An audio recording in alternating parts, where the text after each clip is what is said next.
Can you the government of Karnataka? എന്താ പറഞ്ഞത്?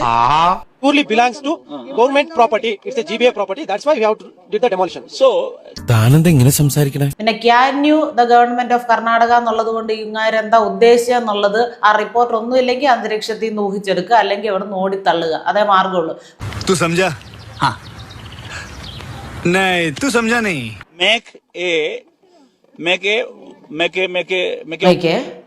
മേക്കേ വരട്ടണ്ണ, അണ്ണനെ കൊണ്ട് പറ്റൂ അണ്ണ. make a audit in Karnataka city regarding this അണ്ണ ആവാഹിച്ചെടുത്തത് മതി. ഇതിപ്പോ എല്ലാ വാക്കുകളും 3 തവണ ആവർത്തിക്കുന്നുണ്ടല്ലോ, അവിടെ വല്ല പൂജ നടക്കുന്നുണ്ടോ? വേറെ ലെവൽ വേറെ ലെവൽ.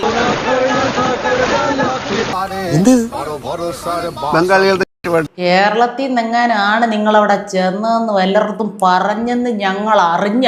അടിപൊളി. അപ്പൊ പണി കഴിഞ്ഞിട്ട് കാണാം. Happy new year. Happy new year. അതിന് ഒക്ടോബർ ഉള്ളത്.